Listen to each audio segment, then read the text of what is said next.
Cara terbaik menikmati hidup adalah bersyukur. Orang yang tidak tahu bersyukur itu tidak akan menikmati hidup. Dia tahu menjadi kaya, tapi tidak tahu menjadi bahagia. Dia tahu mengumpulkan uang yang banyak, tapi tidak tahu cara menikmati. Di kampung saya bilang, kumpul uang banyak-banyak, tapi tidak pernah jalan-jalan ke Surabaya.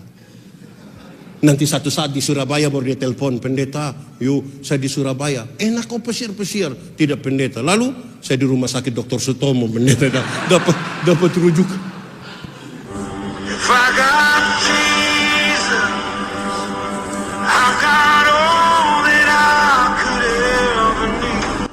Ya Tuhan, kami mohon kepadamu, kuatkanlah dan teguhkanlah iman kami, supaya waktu di mana kami belajar firman Tuhan, biarlah ini menjadi waktu paling baik bagi kami.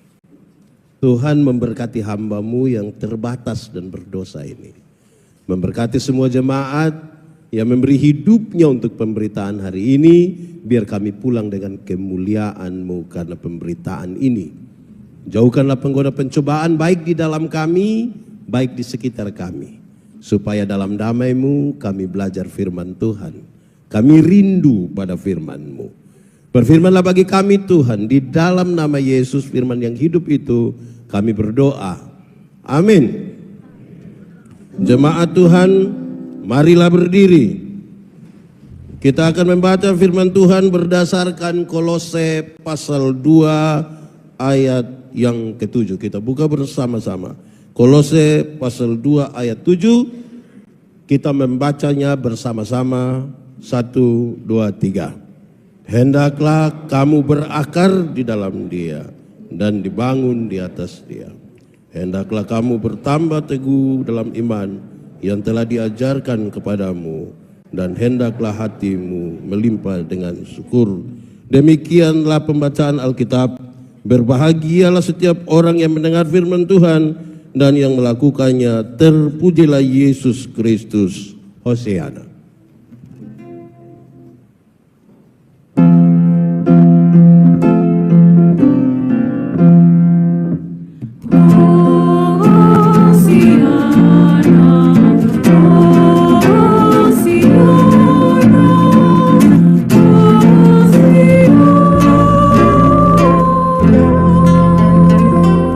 Mari silakan duduk semuanya.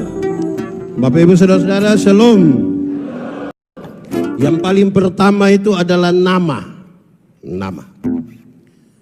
Tadi ketika saya dijemput ditanya, pendeta kenapa dipanggil Yandi tapi namanya Joseph Andreas. Jadi saya kasih tahu.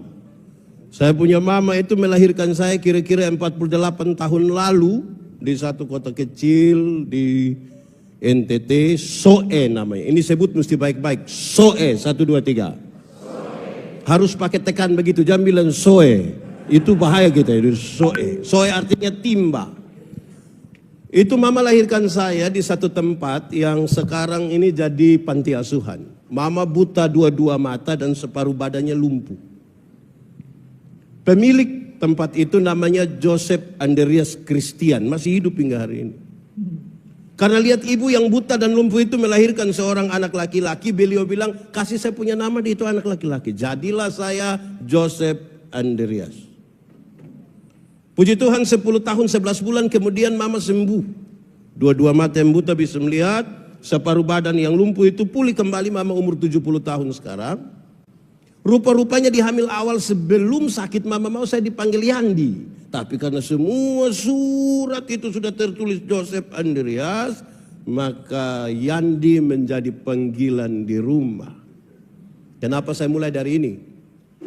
Karena setiap kali nama itu disebut, saya ingat bagaimana seorang perempuan yang sakit tapi melahirkan.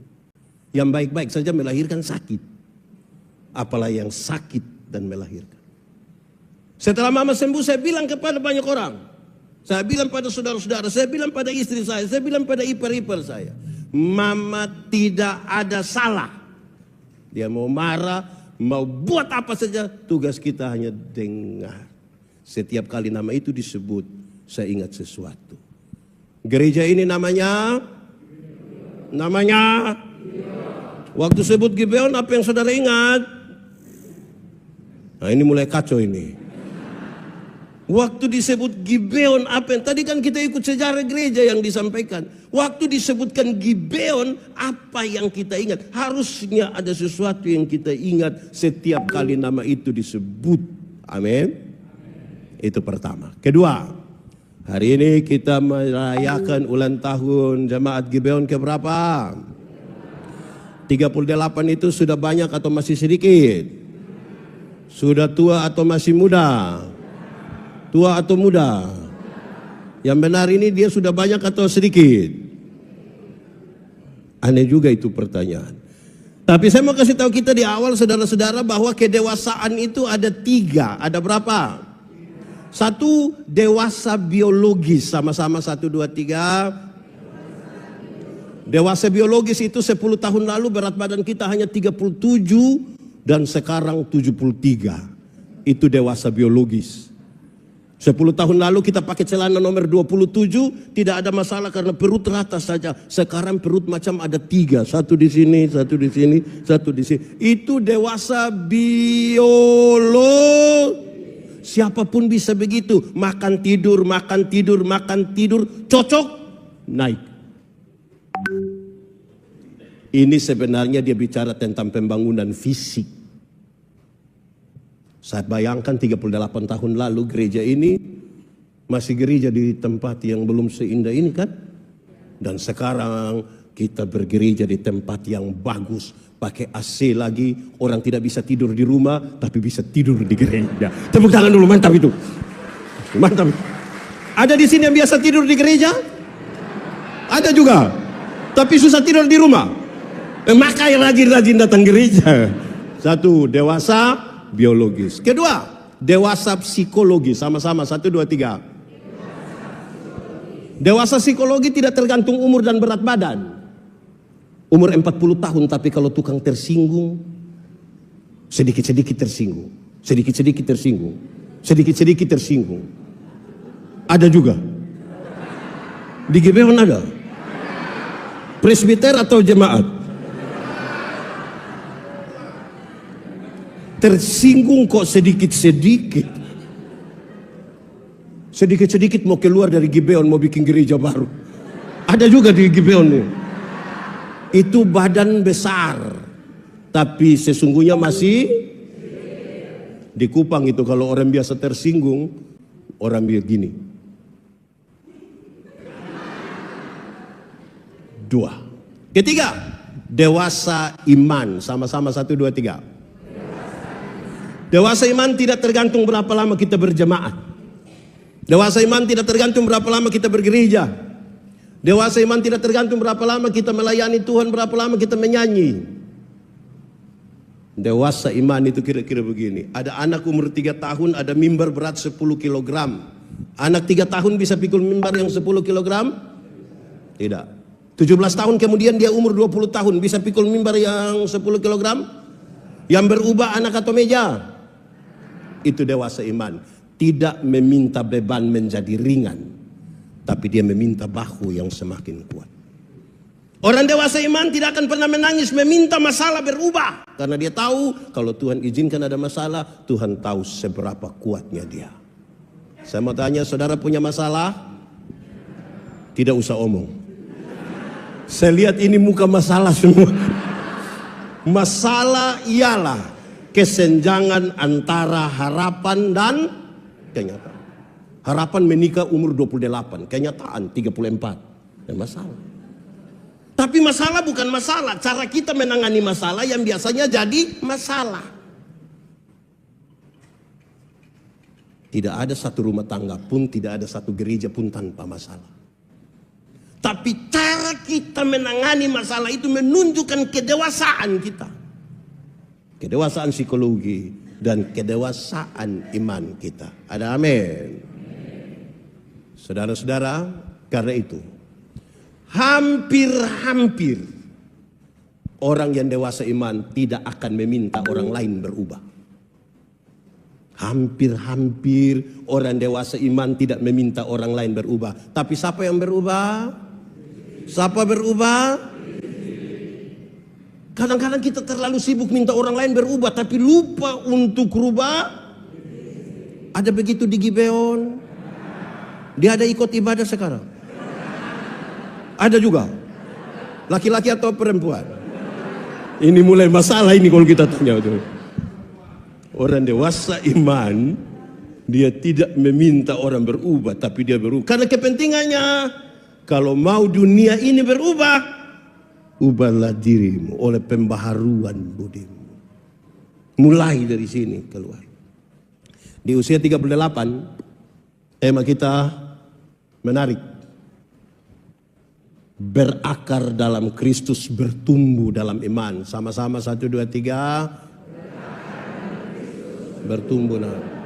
Kasih tahu kawan di sebelah, 1, 2, 3. Bertumbuh dalam iman.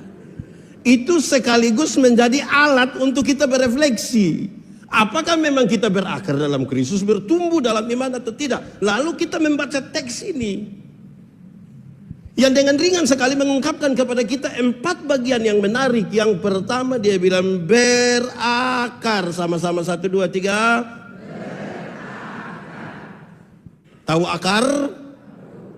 Pertanyaan pentingnya adalah, kalau saudara pernah lihat pohon yang punya akar, yang bertumbuh, saudara-saudara pasti tahu fungsi akar itu apa?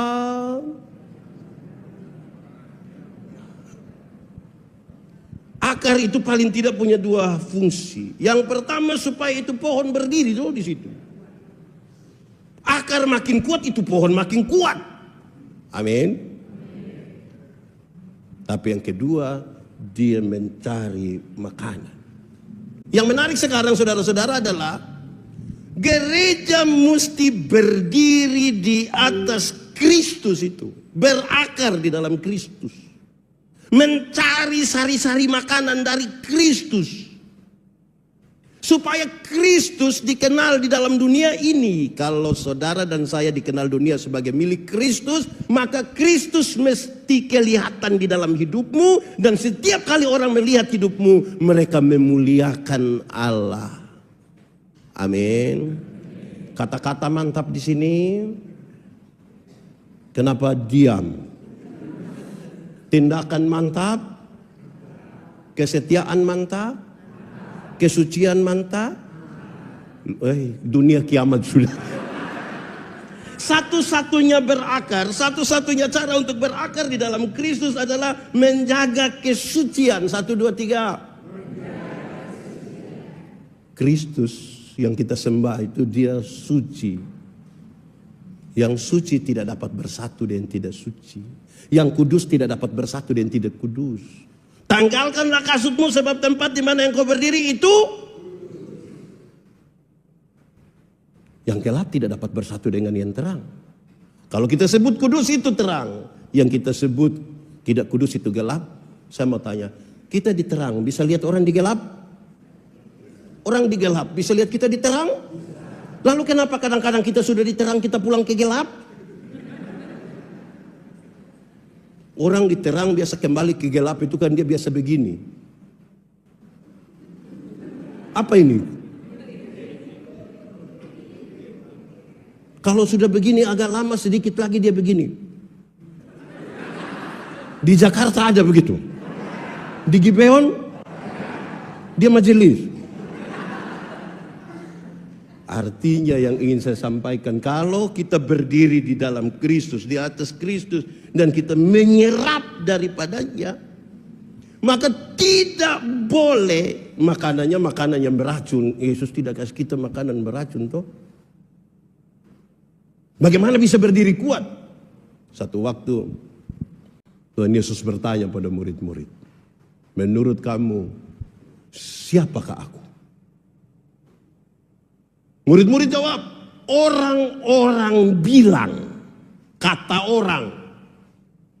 Tetapi Yesus bikin lebih spesifik. Tetapi menurut kamu siapakah? Petrus bilang, engkaulah Mesias.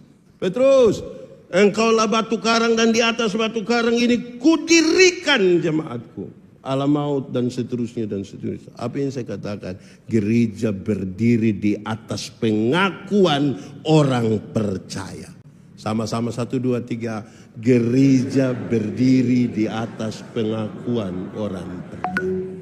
Yang ini percaya Tuhan semua? Mantap. Pendeta Yandi lahir besar di Soe. Kalau dia cerita tentang Soe, saudara percaya? Kalau lahir besar di Soe lebih banyak cerita tentang Surabaya, saudara percaya? Kenapa saudara tidak mau percaya? Ada banyak orang mulutnya berkata tentang Tuhan, tapi dia lebih meyakini setan. Sakit sedikit, pasti tetangga yang bikin. Di Jakarta masih ada begitu. Ini ibu kota negara. Masih ada orang percaya sakit karena orang bikin. Kalau tangan kanan gatal artinya? Yakin kalau tangan 38 tahun tangan gatal belum kaya-kaya. Kalau tangan kanan gatal artinya dapat uang, orang koreng itu pasti kaya raya. Saudara, karena itu saya ingin mengatakan, kita mungkin maha hadir di semua ibadah. Lansia hadir, kaum bapak hadir, ibu-ibu hadir, sekolah minggu hadir, semua kita hadir. Menyatu dengan Tuhan, kalau tidak maka kita hanya aktivis pelayanan. Kita sibuk menjawab jadwal-jadwal. Kita melayani pekerjaan dan bukan melayani Tuhan. Kita pakai baju seragam hitam, ada stone, tapi kita sibuk dengan jadwal. Menarik sesuatu yang dari Kristus. Saudara, yang bisa buat kita berdiri kan Kristus. Tarik-tarik makanan dari dia. Satu waktu ketika Yesus menjelaskan, akulah jalan, kebenaran dan hidup. Penjelasannya kan panjang lebar, tapi saya bikin dia jadi kecil, dari singkat untuk membahas bagian tentang akar. Bagaimana orang-orang yang percaya kepada Kristus ini sungguh-sungguh melakukan apa yang Kristus kerjakan. Yohanes pasal 14 ayat 12 bilang begini. Barang siapa percaya kepadaku, melakukan pekerjaan-pekerjaan yang aku lakukan. Kalau semua orang mengaku percaya kepada Kristus, berdiri di atas Kristus, berarti yang Kristus lakukan, itu juga yang kita. Satu waktu, Tuhan Yesus urus seorang perempuan berzina yang kena tangkap. Supaya nanti kalau ada yang berzina, uruslah pakai cara, karena itu yang kita serap dari Yesus. Orang-orang bawa perempuan ini di hadapan Yesus. Hukum setempat mengatakan dia harus dilempar dengan batu sampai mati. Tuhan Yesus bilang, siapa yang tidak berdosa silakan angkat batu, lempar duluan. Ada yang lempar? Yesus tanya dorang di mana? Sudah pulang. Terus Yesus ucapkan kalimat ini, engkau pergilah dan jangan berbuat dosa lagi. Kalimat engkau pergilah jangan berbuat dosa lagi. Tuhan Yesus tidak kompromi dengan dosa. Dosa tetap dosa. Tetapi kepada perempuan pendosa ini Tuhan Yesus beri kesempatan baru. Bahwa masa lalu tidak bisa dirubah. Tapi masa depan bisa dirancang di dalam nama Tuhan. Sekarang kalau penjelasannya begitu, pertanyaannya gampang. Suami-suami. Satu saat ketahuan istri berselingkuh dengan teman kantor, bisa urus pakai cara Yesus? Bisa? Mama, pergilah dan jangan berbuat dosa. Bisa? Kan yang kita serap dari Yesus itu. Saya yakin yang macam saya ini agak susah. Ada yang bilang, pergilah dan jangan pulang lagi. Saya mau tanya istri-istri, ibu-ibu. Satu saat ketahuan suami berselingkuh dengan teman kantor, bisa urus pakai cara Yesus? bilang kepada suami, "Papa, pergilah dan jangan berbuat." Pasti beliau bilang, "Puji Tuhan." Sebagai pendeta kami urus banyak soal begitu. Ada yang ketika ketahuan begitu, ibu ini berdiri di pintu, baru dia bilang dia punya suami pakai bahasa Kupang. "Papa kira papa sendiri bisa? Jangan lihat umur 40 tahun begini tapi berapa kecewa papa." Wah, ini kalau cara urus begini tidak bisa. Ada satu waktu Tuhan Yesus urus sebuah dilema pajak. Dari sebuah pertanyaan yang ringan saja, tapi dengan resiko berat. Bolehkah bayar pajak kepada kaisar atau tidak? Kalau Yesus bilang boleh, maka ribuan orang pengikut Yesus akan meninggalkan Yesus karena pajak terlalu berat. Tapi kalau Tuhan Yesus bilang tidak boleh bayar pajak kepada kaisar, maka dia akan dianggap memprovokasi masyarakat untuk lawan pemerintah. Pasti dia ditangkap. Lalu Tuhan Yesus bilang, "Tunjukkanlah padaku koin untuk pembayaran pajak itu." Tuhan Yesus tanya, "Gambaran tulisan siapa ini?" "Kaisar." "Berikanlah kepada kaisar apa yang wajib kamu berikan pada kaisar, tapi berikan pada Tuhan apa yang wajib kamu berikan pada Tuhan." Ini bukan soal perbuluhan, ini bukan soal uang. Gambar dan tulisan siapa ini? Kaisar. Berikanlah kepadanya. Tapi Alkitab mengatakan kamu adalah gambar dan tulisan Allah. Berikan uangmu pada kaisar, tapi berikanlah dirimu kepada Tuhan dan bukan uangmu. Supaya jangan ada orang yang, "Pak Pendeta, saya memang tidak ke gereja tapi saya punya persembahan." Pergi terus. Tiap minggu hadir. Bukan uang. Diri. Satu waktu Tuhan Yesus urus orang bertengkar rampas jabatan. Supaya nanti di paduan suara ada yang rampas jabatan, urus pakai cara Yesus. Murid-murid sementara bertengkar siapa terbesar di antara mereka. Tuhan Yesus bawa satu anak kecil taruh di antara mereka. "Barang siapa ingin menjadi yang terbesar di antaramu, hendaklah ia menjadi yang terkecil." Selesai. Serapan ini amankah di Gibeon? Belajar dari Yesus, belajar dari Yesus, belajar dari Yesus. Tiap-tiap hari sampai 38 tahun. Belajar dari Yesus. Tidak akan pernah selesai. Tidak akan ada satu orang pun selesai dengan Tuhan. Kan tiap-tiap hari dia bergumul dengan itu. Saudara, hal-hal ini serius. Karena kita mau menyerap sesuatu dari Yesus supaya bertumbuh. Mari kita lihat lebih jauh sedikit. Kata yang kedua adalah bertumbuh. Sama-sama 1, 2, 3. Saudara, kalau lihat ada pohon mangga, belum pernah ada orang paksa pohon mangga untuk bertumbuh. Pohon mangga itu akan bertumbuh begitu saja. Tugas kita adalah membersihkan di sekitarnya supaya dia bertumbuh dengan baik. Yang kemudian harapannya adalah kalau dia bertumbuh dengan baik pasti dia apa? Berbuah. Kekristenan ini ada 3 tingkatan. Tingkatan pertama, beragama tapi tidak beriman. Sama-sama 1, 2, 3. Untuk baptis dia subaptis. Ada yang sudah 3 kali malah. Bahkan sampai Israel baptis lagi di sana. Beragama, simbol-simbol agama penuh. Beriman belum tentu. Saya bawa banyak materi di banyak tempat di Indonesia, banyak yang habis bilang, "Pendeta, kita foto-foto dulu." Pas kami mau foto, ada yang bilang, "Jangan 3 orang, jangan 3 orang. Kalau foto 3 nanti, yang foto yang mati." Beragama semua, tapi dapat foto takut.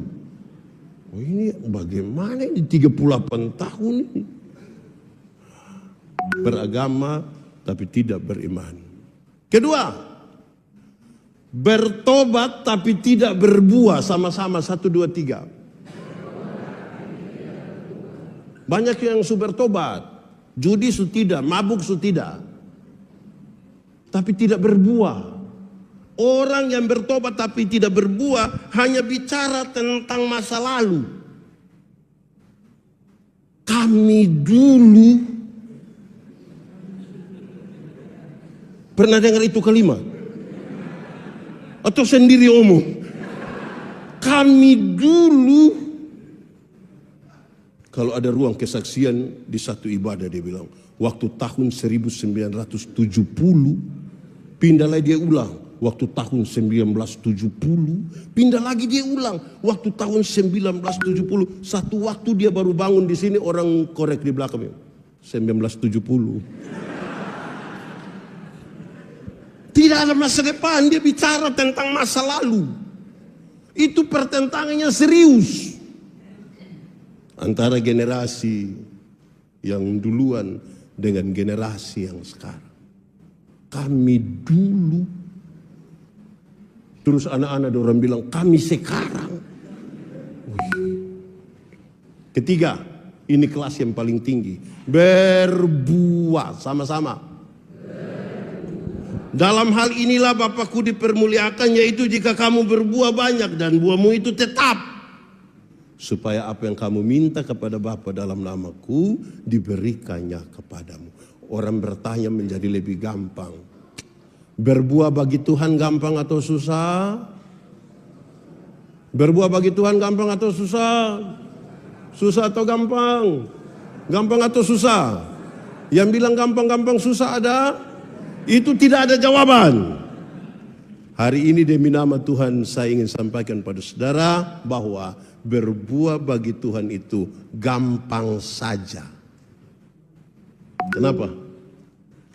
Ranting yang melekat kepada pohonnya, buah keluar dengan sendirinya tanpa dipaksa, tanpa disuruh, asal dia melekat kepada pohon. Banyak orang rindu berbuah tapi tidak melekat kepada pohon. Akhirnya dia punya buah ada tapi buah plastik. Pernah lihat pisang plastik? Advokat plastik? Jeruk plastik? Pernah lihat? Enak? Pernah rasa? Anak sekolah minggu menyanyi lagu yang mantap sekali. Yesus pokok dan tinggal. Boleh sambil tepuk tangan. Yesus pokok dan kitalah carangnya, tinggallah di dalam. Lebih kuat. Yesus pokok dan tinggallah di dalamnya. Pasti apa?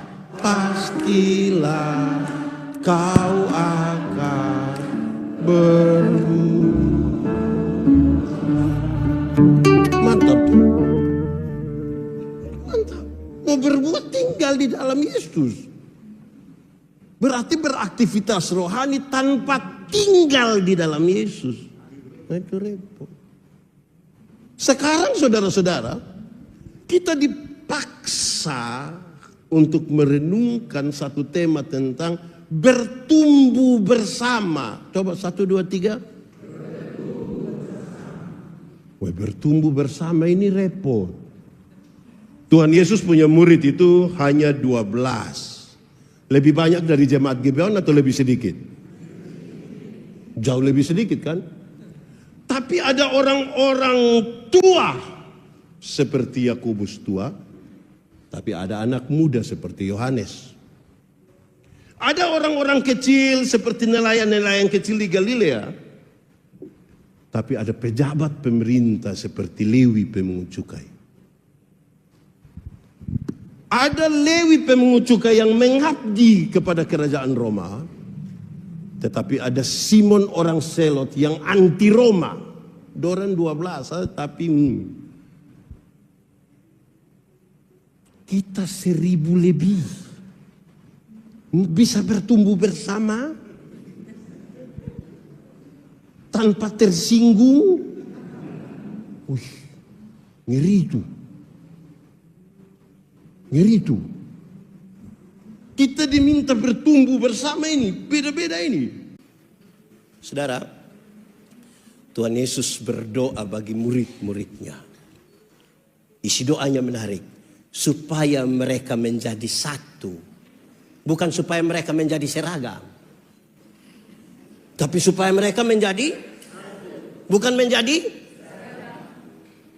Banyak yang rindu jadi seragam. Jadi kalau dia rapat itu, omong tidak ikut dia tidak mau lah. Dia keluar saja biar kamu rapat sendiri. Ada begitu di Gibeon. Ada di sini. Bisa tunjuk. Itu. Aduh itu kita cari masalah. Jangan. Bahaya itu. Supaya mereka menjadi satu di dalam kasih. Dan supaya masing-masing pribadi dari murid-murid menyatu dulu dengan Tuhan. Baru datang menyatu dalam persekutuan. Tidak boleh ada orang dalam persekutuan yang tidak menyatu dengan Tuhan. Tapi dia mau menyatu dalam persekutuan. Itu bikin kacau. Saudara, satu waktu Paulus menulis surat kepada jemaat di Korintus. Dia dapat kabar jemaat di Korintus sudah mau pecahin. Karena dua alasan. Alasan pertama, jemaat ini lagi pilih-pilih pelayan ini. Separuh bilang pelayan yang baik itu mesti seperti Paulus. Paulus itu satu kali berkhotbah 2.000, 3.000 orang bertobat. Itu dulu baru pelayan. Separuh bilang pelayan yang bagus itu harus seperti Apolos. Karena dia orator yang hebat, khotbah 5-6 jam kita tidak mengantuk. Paulus dan Apolos tidak tahu apa-apa. Tapi jemaat sementara mengelompokkan diri. Seolah-olah ada golongan Paulus dan golongan. Di Gibeon ada berapa pendeta? Aman. Saya lihat jemaat ragu-ragu. Jemaat sekarang ini luar biasa. Baca warta jemaat. Minggu pagi dipimpin oleh pendeta ini. Ada begitu di Jakarta. Di Gibeon ada di sini. Dia yang pakai baju warna. Ini jemaat ini suka pilih-pilih pelayan, itu bikin pecah jemaat. Yang kedua, jemaat itu lagi sibuk dengan membanding karunia. Paulus mendefinisikan ada dua kelompok karunia. Ada karunia motivasi, ada karunia manifestasi. Karunia motivasi seperti berkhotbah, menyanyi, mengajar, mendampingi orang. Karunia manifestasi seperti bicara dalam bahasa roh, menerjemahkan bahasa roh, menyembuhkan orang. Bukan pakai itu untuk melayani, tapi sibuk membanding-bandingkan. Paulus lanjutkan, dia bilang, kamu seperti anak-anak kecil yang baru menyusu. Aku akan memberitahukan kepadamu karunia yang lebih utama. Dan dia kasih tahu karunia yang paling utama itu adalah kasih. Sama-sama, 1, 2, 3. Supaya mau bertumbuh bersama ini. Hukum Taurat ada 10. Dari 10 dijabarkan jadi 613 pasal. Dari 613 pasal masih ada ribuan peraturan hidup setiap hari. Tuhan Yesus simpulkan dia dalam 2 kalimat. Mengasihi Tuhan dan mengasihi. Dari 2 kalimat Tuhan simpulkan tinggal 1 kata. Yaitu di pasal 13 Paulus mendefinisikan 15. Tapi kalau saya khotbah 15 ini hari, kita tidak jadi bertumbuh. Kita panen. Dia kasih tahu bilang begini. Kasih itu sabar. 1, 2, 3. Mau bertumbuh bersama, kalau tidak sabar tidak bisa. Dalam Alkitab, sabar itu ada 2. Ada berapa? 1. Sabar terhadap situasi. Sama-sama. Ada situasi tertentu dalam hidup ini yang kita tidak suka lagi. Tapi firman Tuhan bilang apa? Ada sakit, penderitaan yang kita tidak mau lagi jalani. Tapi firman bilang apa? Ada beberapa hal dalam hidup yang kita bosan sudah. Tapi firman bilang. Ada pendeta yang khotbah lama sekali dan kita tidak mau dengar lagi. Tapi firman bilang. Sabar.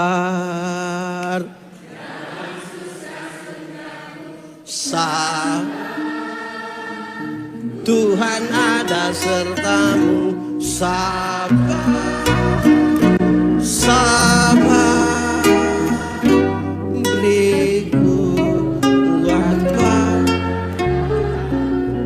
Jemaat di Gibeon ini sabar-sabar semua. Wih, luar biasa. Tepuk tangan dulu buat ini jemaat.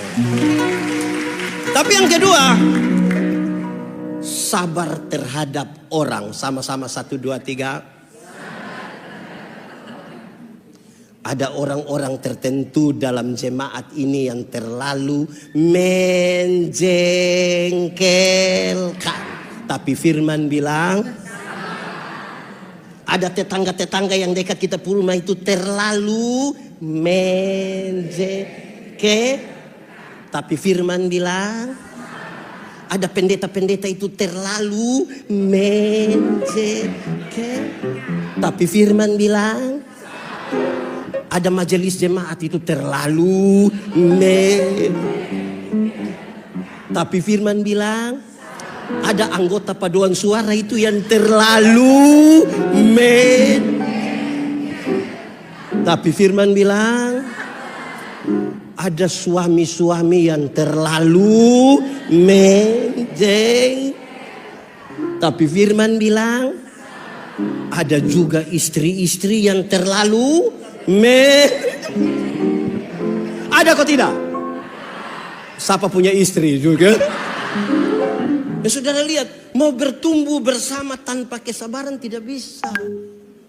Tidak bisa, kita butuh sabar. Kesatuan dengan Tuhan tadi, menyerap yang dari Tuhan tadi, roh yang menyatukan kita dengan Tuhan tadi, yang menolong kita bisa dalam sabar itu kita berproses.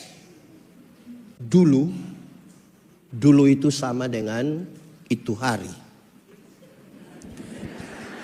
Dulu di dunia ini ada satu binatang, dia punya nama ayam. Sekarang juga ada toh. Ayam dulu itu hanya dibedakan atas ayam jantan dan ayam betina. Tapi tiba-tiba muncul ayam potong. Akhirnya ayam yang tadinya hanya ayam, sekarang menjadi ayam kampung. Karena sudah ada ayam potong.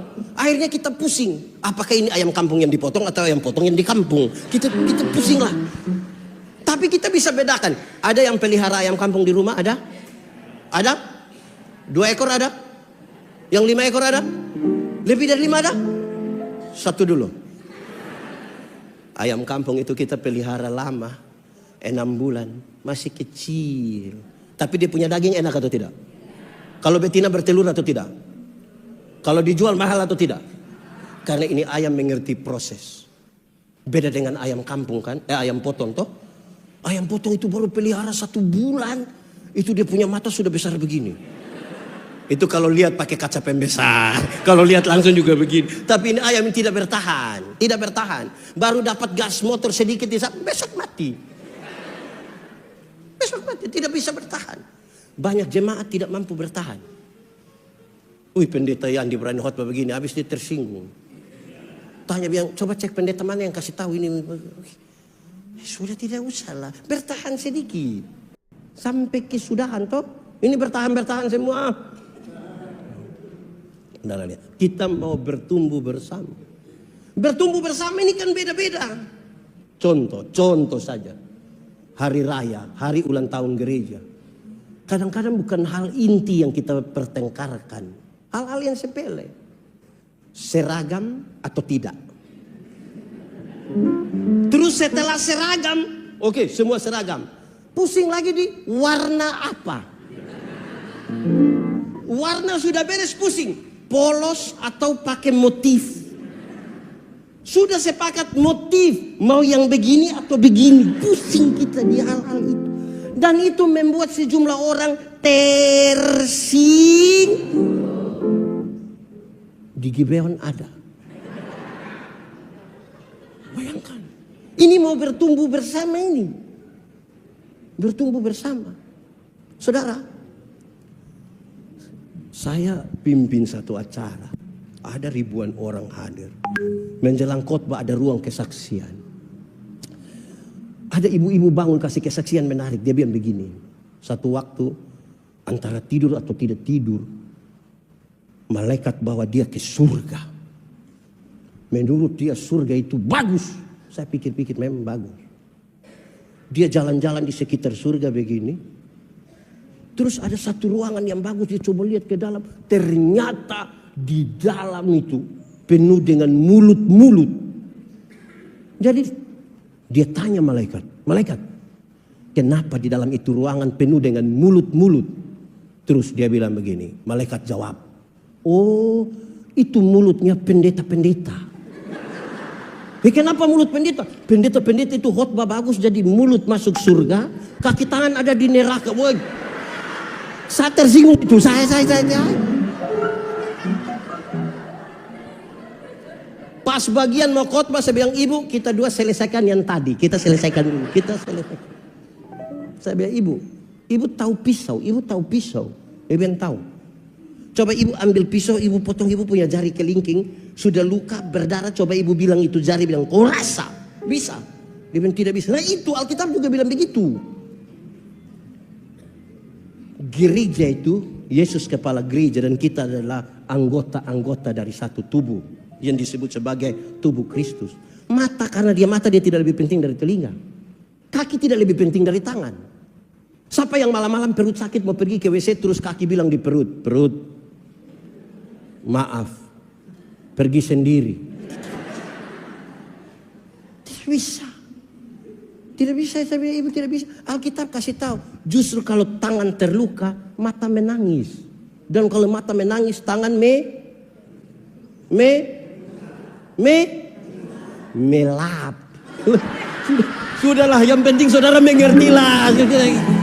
Sudah, yang penting mengerti. Ini nama apa itu?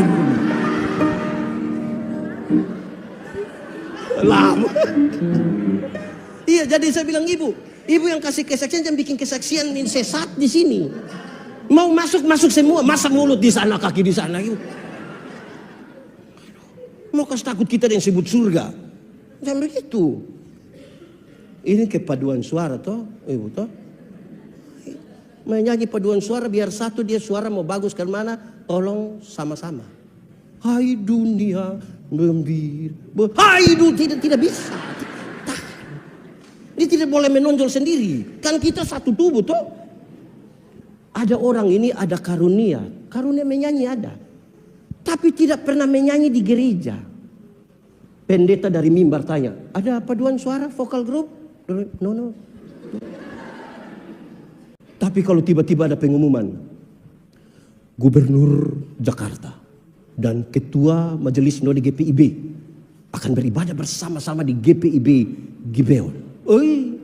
Solo dia, duet dia, vokal group dia, paduan suara dia, tari-tarian dia. Ini karunia makam puji. Ini karunia ini bikin rusak. Ini tepuk tangan apa ini? Ini tepuk tangan apa ini? Ada begitu di sini. Ada ini dia. Saudara lihat, bertumbuh bersama itu butuh sabar, butuh kerendahan hati. Butuh itu semua yang kita serap dari Kristus. GPIB pakai tradisi Prapaskah atau Minggu Sengsara ya. Iya. Digemit sementara yang Yesus membasuh kaki. Dan untuk kasih tahu kepada kita semua supaya tolong kasih. Karena mau bertumbuh bersama. Bertumbuh bersama.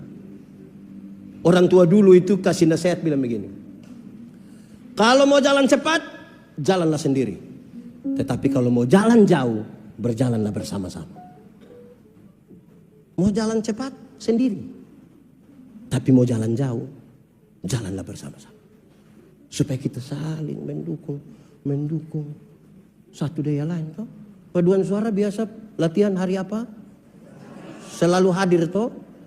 Bukan pas yang hari ini kan. Iya gitu. Mantap itu. Nah, 3, iman. So bagus, so boleh bertumbuh. Tapi bertumbuh ini mesti bertumbuh dalam iman. Karena tadi kita bicara 3 kedewasaan. Pertumbuhannya harus pertumbuhan hafal, ikut yang pendeta bilang. Iman ialah. Omong. Iman ialah dasar dari segala sesuatu yang kita harapkan dan bukti dari segala sesuatu yang tidak kita lihat. Dasar itu fondasi. Tahu fondasi? Teori tentang fondasi bilang begini. Fondasi kuat, bangunan kuat. Fondasi miring, bangunan. Dia fondasi dari apa? Dari harapan. Harapan itu apa? Idealisme masa depan. Cita-cita, visi. Saudara mau jadi gubernur Jakarta periode 2080, silahkan. Itu cita-cita. Saudara mau jadi orang terkaya se-Indonesia, silahkan. Itu cita-cita. Yang ibu-ibu, yang nona-nona mau jadi wanita tercantik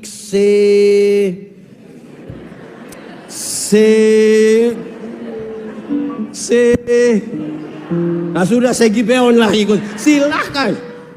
Itu cita-cita. Yang membedakan kita dengan orang di luar gereja adalah di atas fondasi apa kita bangun. Karena orang yang tidak kenal Yesus pun, dia mau jadi gubernur Jakarta periode 2080. Dia juga ingin menjadi orang terkaya dan kalau dia perempuan dia juga ingin menjadi wanita tercantik dasar. Bukti dari yang dilihat atau tidak dilihat. Bagaimana menjelaskan? Arsitek waktu mau gambar ini bangunan, belum ada ini bangunan ini. Dia taruh dulu di dia punya otak. Berapa lantai? Balkon ada atau tidak? Menghadap ke mana? Pintu besar di mana? Jendela di mana? Tangga di mana? Ada berapa ruangan di sini? Dia taruh di otak. Kelihatan atau tidak kelihatan? Dari yang tidak kelihatan, dia coba gambarkan di satu kertas. Mulai kelihatan. Dari mulai yang kelihatan itu, orang mulai membangun ini gedung. Setelah gedung sudah bagus-bagus begini, kan banyak orang datang foto-foto di depan tuh. Pertanyaannya, yang foto-foto di depan itu dia tahu titik-titik terkuat dari ini gedung gereja? Siapa yang tahu? Yang menggambar dan yang mengerjakan. Dan Alkitab dengan ringan mengatakan, dan kamu adalah gambar dan tulisan Allah. Dia yang paling tahu titik-titik terkuat dan titik-titik paling lemah dalam hidup kita. Bagaimana kita mau membangun hidup ke masa depan, mengabaikan dia yang paling tahu titik-titik terkuat dalam hidup kita. Hati-hati saudara, kadang-kadang gereja ini makin sekuler, tapi bahasanya rohani. Gereja makin sekuler dengan bahasa yang rohani. Jangan sampai gereja sudah tidak lagi bisa mengandalkan Yesus sebagai yang paling kuat dan paling tahu kita punya hidup. GPIB sudah habis pemilihan presbiter?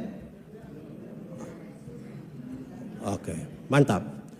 Saya keliling banyak gereja. Di gereja kami juga ada pemilihan penatua, diaken. Yang menarik itu, kalau kami sebut rayon, di sini sebut apa? Sektor. Di rayon itu yang menarik ini jemaat orang ini. Dorang bilang begini, pilih dia. Kenapa? Dia yang ada mobil.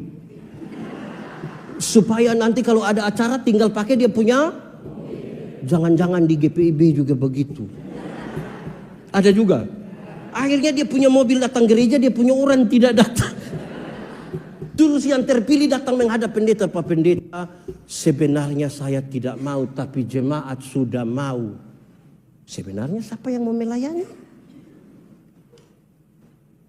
Dia tidak mau, tapi jemaat bilang, Bapak seumur hidup. Saudara lihat, menggantungkan kita ini, menggantungkan harap ini disapa sebenarnya sekarang ini. Jadi jangan sampai bahasa kita bahasa rohani, tapi kita tidak sementara beriman kepada Kristus. Kita tidak lagi beriman pada Yesus Kristus, tapi kita rohani sekali. Simbol-simbol mantap kita semua. Orang beriman dan tidak beriman itu contoh gampang.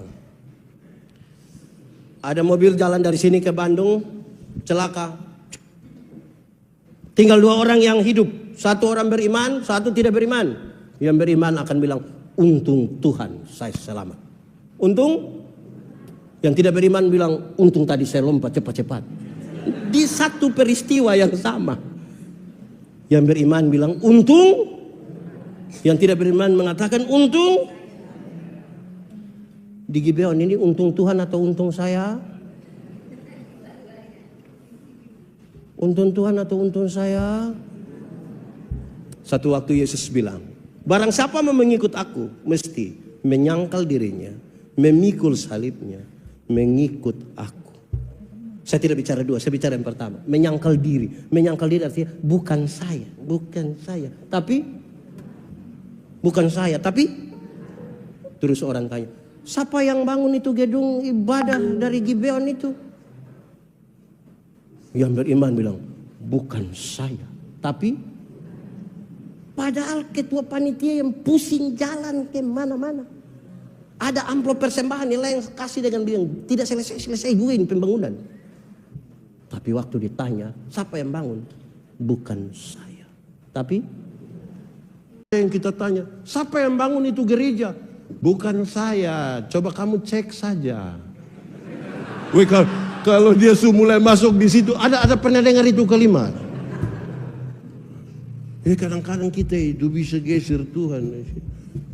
Saya baru saja minggu lalu mutasi dari jemaat Agape pindah ke kantor Sinode Gemit. Saya suka ingat setiap kali mutasi itu. Jemaat-jemaat ini mantap. Saya kira di GPB mungkin tidak begitu ya. Tapi kami mengalami. Saudara, kalau jemaat itu orang suka satu pendeta. Orang akan menghadap ke majelis sinode. Sinode, jangan kasih pindah dulu kami punya pendeta. Jangan. Kenapa? Kami sementara membangun. Terus sinode bilang, dia kepala tukang. Jadi kalau dia pindah pembangunan tidak. Itu kalau suka. Aduh, kalau dorang tidak suka ini pendeta. Aduh. Ambil. Ada juga. Aduh. Nah, sekarang kita mesti rubah. Kan ini semua bertumbuh bersama tapi dalam iman. Iman. Sama-sama 1, 2, 3. Iman. Gereja mesti menyatakan di tengah-tengah dunia ini bahwa kita beriman kepada Tuhan. Terakhir. Selamat toh.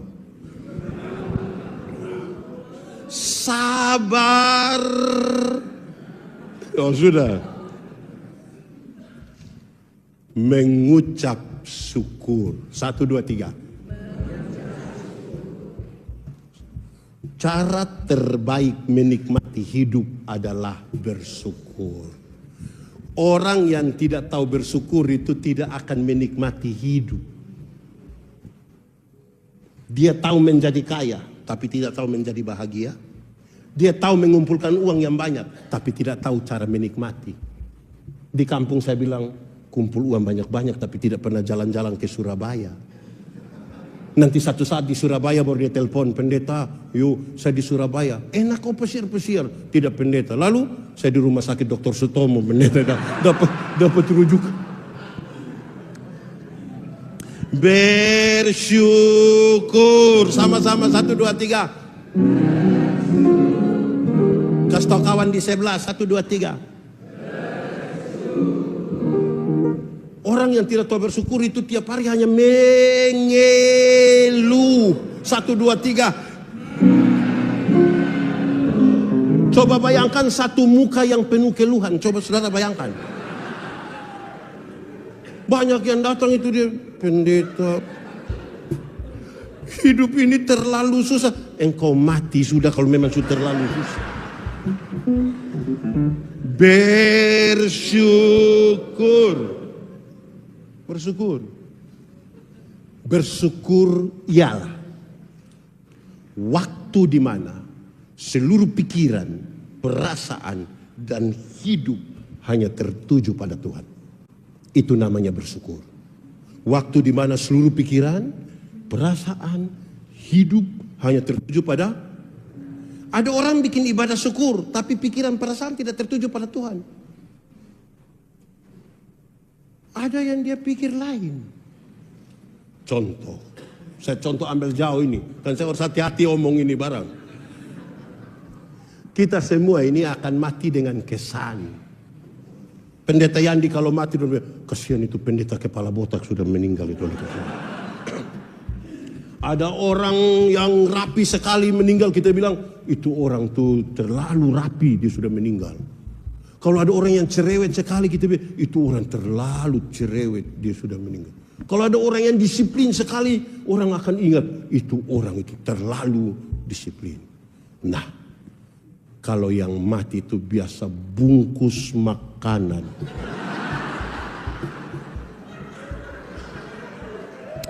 Itu kira-kira orang bilang apa? Pendeta tanya, siapa? Dia bilang, itu pendeta. Yang mana? Kita omong pasti pendeta tahu. Yang mana? Itu yang biasa berbungkus. Ibadah syukur tapi pikiran perasaan tidak kepada Tuhan, tapi pada ada juga. Ya, bersyukur itu waktu di mana pikiran perasaan itu hanya tertuju pada Tuhan. Akhirnya karena waktu itu pikiran perasaan hidup yang tertuju pada Tuhan, maka dia bisa bersyukur waktu sehat, bisa bersyukur waktu sukses, waktu menang, waktu mengucap syukurlah dalam segala.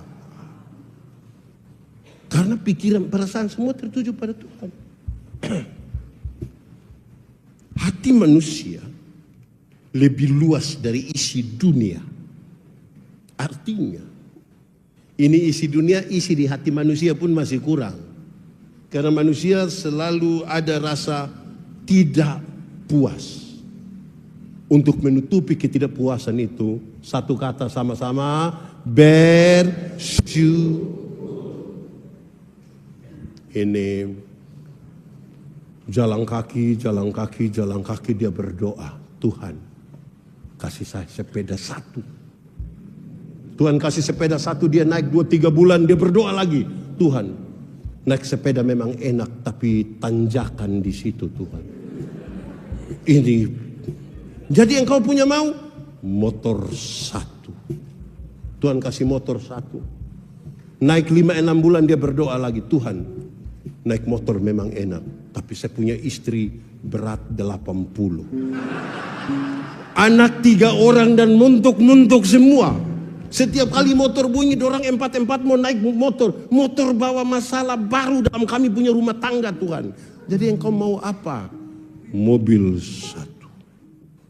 Tuhan kasih mobil satu, dia naik 1 tahun, dia doa ulang, Tuhan naik mobil memang enak, tapi kami punya anak pertama sudah menikah dan tinggal di Kepulauan Seribu. Masa mau ke sana bawa mobil Tuhan? Engkau mau apa lagi? Kapal laut satu. Tuhan kasih, dia pergi lihat mantu, cucu, pulang doa lagi. Aduh, pas musim hujan. Engkau mau apa lagi? Helikopter satu.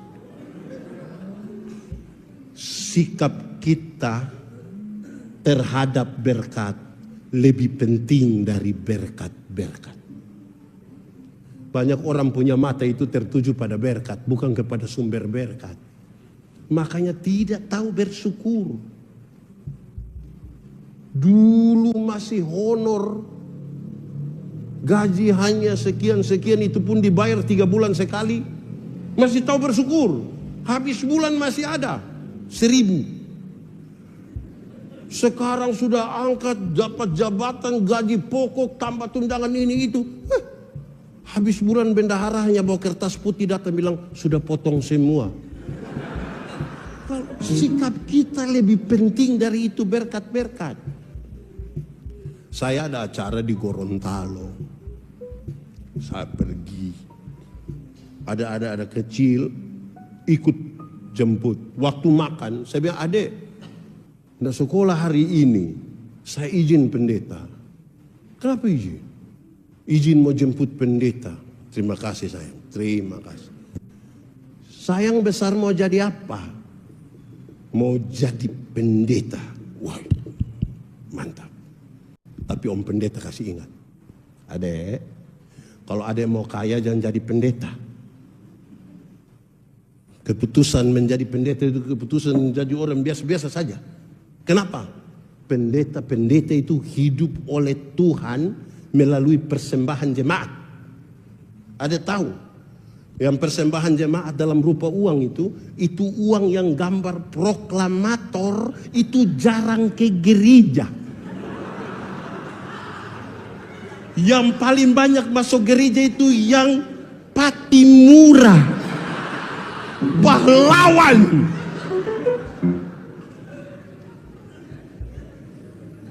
Tapi kami hidup hingga hari ini. Kenapa Patimura pegang pedang begini? Karena ada yang ramah selamat sampai hampir patah itu Patimura punya pedang.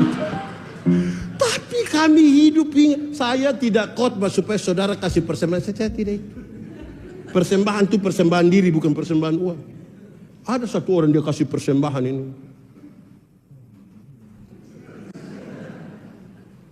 Saya bilang, Bapak kenapa bikin tangan begitu?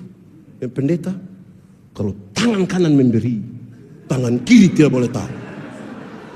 Saya bilang, iya, tapi saya tahu. Dia yang pendeta tahu apa? 1000.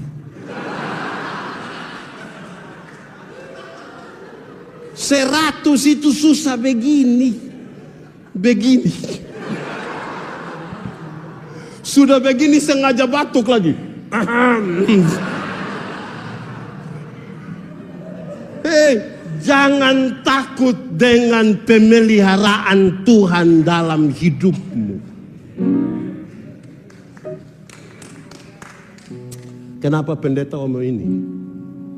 Di banyak gereja itu bukan pikir program duluan, pikir uang duluan. Bikin kegiatan, uang di mana? Bikin uang di mana? Sudah uang jadi apa sudah di gereja? Di sini juga. Saudara, kalau saya tidak bilang bahwa uang tidak, saya ingat pendeta Yandi tidak lagi bilang bahwa uang tidak penting. Saya lagi bicara bahwa kita punya diri ini lebih penting dari segalanya.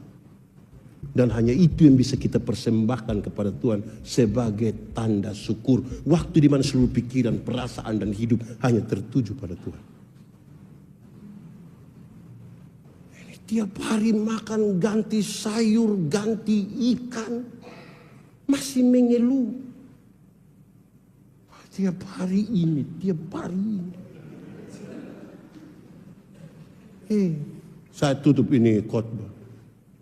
Dulu sama dengan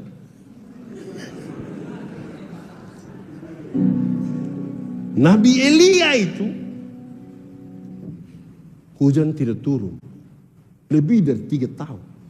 Tuhan bilang, Elia, pergilah ke sungai Kerit. Aku akan memerintahkan burung apa? Gagak untuk memberi makan. Kenapa Tuhan tidak kasih burung elang? Tuhan kalau kasih burung elang, maka itu elang bisa bawa kasih Elia ayam 1 ekor. Tuhan kasih burung gagak. Paruh burung gagak tidak bisa membawa barang yang besar. Karena itu roti yang dibawa kepada Elia itu roti tipis. Saya mau tanya, saudara pernah makan roti tipis? Oh, perjamuan. Kalau saudara masih makan rahang tuna, sama-sama 1, 2, 3 bersyukur. Karena Nabi Tuhan yang luar biasa itu makan roti tipis. Paru gagak yang seperti itu tidak bisa menghancurkan daging yang masih segar. Dia hanya akan bisa menghancurkan daging yang hampir busuk. Karena itu gagak sering disebut burung pemakan bangkai. Jadi daging yang dibawa kepada hamba Tuhan yang luar biasa itu daging yang hampir busuk. Saya tanya, pernah makan daging yang hampir busuk? Kalau belum pernah, bersyukur. Ada makan sushi tiap hari, tapi sudah makan begitu, terus Tuhan bilang, pergilah ke Safat. Jarak dari Kerit ke Safat itu kira-kira 100 mil. Berarti kurang lebih 160 km. Itu dari Jakarta ke Bandung, jalan kaki. Pernah jalan kaki Jakarta Bandung pergi pulang? Ada naik oto, mobil ya? Meti kan? Mengeluh. Nabi Tuhan itu jalan kaki. Mau ketemu siapa di sana? Janda. Coba janda muda dan kaya baik. Itu jangankan Elia. Saya juga mau. Ini sudah miskin lagi, tua. Wih, perjuangan apa itu? Tapi dia pergi. Sampai sana itu janda tinggal punya minyak sedikit dan sedikit tepung. Dia bilang apa? Ibu, kasih itu tepung dan minyak. Tuhan, kalau saya kasih Tuhan, segera setelah ini saya mati. Ini biar ibu, saya mau kasih tahu ibu. Kalau ibu kasih saya mau kasih tahu. Saya tidak peduli dengan ibu punya masalah. Tapi saya mau kasih tahu. Hujan mau turun besok atau 1 tahun lagi, 2 tahun lagi, 10 tahun lagi, saya tidak penting. Tapi saya mau bilang pada ibu, penyertaan Tuhan sempurna atasmu sampai kapan hujan itu turun ke bumi. Bersyukur tiap hari hanya mengeluh. Amin kok. Saya lihat saudara sudah macam tenang sekali. Saudara saya macam bersyukur sekali.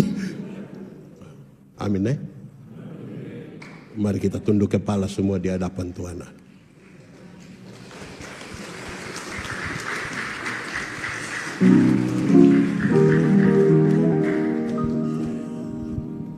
Kita tunduk kepala di hadapan Tuhan Allah semuanya. Firman Tuhan berkata, kalau kamu dengar suaranya, jangan keraskan hatimu. Minta Roh Kudus lembutkan sebuah hati yang keras. Kita ambil saat teduh. If I got Jesus, I've got